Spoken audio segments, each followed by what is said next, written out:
We have heard of wars and rumors of wars. Calamities are increasing, the so-called climate, environmental issue. We have seen wickedness increasing at a pace we have never witnessed before. Do you think that it is time for us, as Amos chapter 4 verse 12 tells us, to prepare to meet our God? Prepare for the Last Days, a devotional from the writings of Ellen G. White. Sifted by fiery trials. Beloved, think it not strange concerning the fiery trial which is to try you, as though some strange thing happened unto you? But rejoice, inasmuch as ye are partakers of Christ's sufferings, that when his glory shall be revealed, ye may be glad also with exceeding joy. 1 Peter 4 verses 12-13. It is always difficult to hold fast the beginning of our confidence firm unto the end, and the difficulty increases when there are hidden influences constantly at work to bring in another spirit, a counterworking element on Satan's side of the question.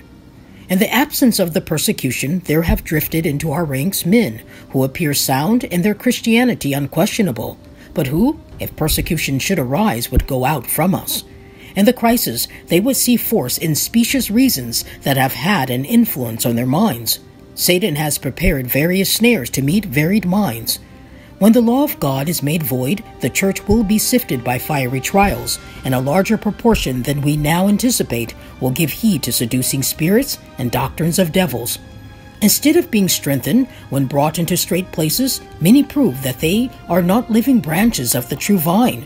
They bear no fruit, and the husbandman taketh them away. The Christian is to be rooted and grounded in the truth, that he may stand firm against the temptations of the enemy. He must have a continual renewal of strength, and he must hold firmly to Bible truth. Fables of every kind will be brought in to seduce the believer from his allegiance to God, but he is to look up, believe in God, and stand firmly, rooted and grounded in the truth.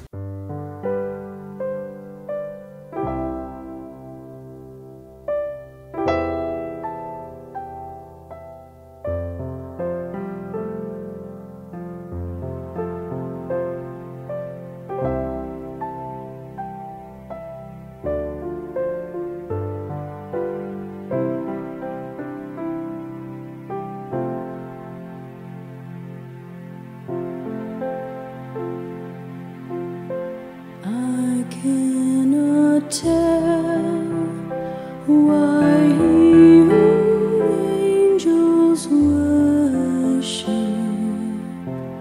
should set his love upon the souls of men. Oh, why as shepherd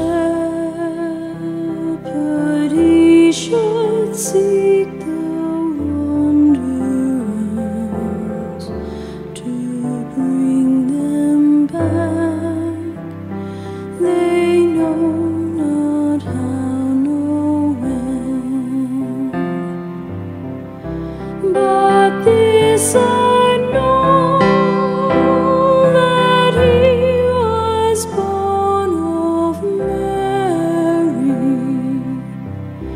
when Bethlehem's manger was his only home, and that he lived at Nazareth and labored, and so the Savior of the world has come.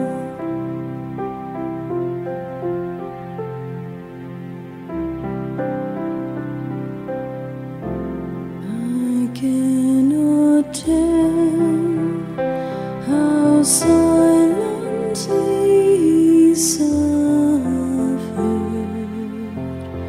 as with his peace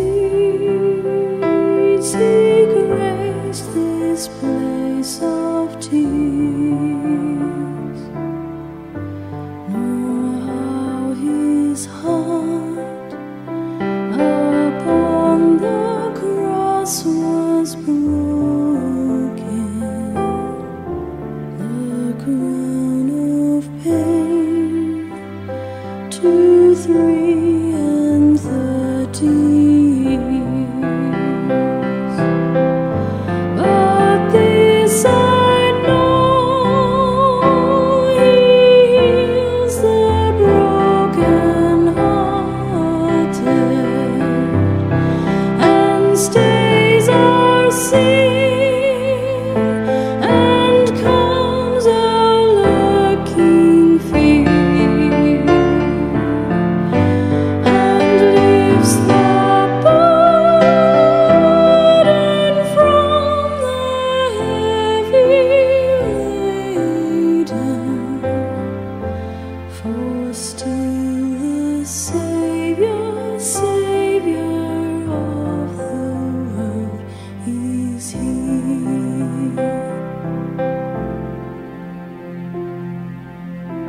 At last the Savior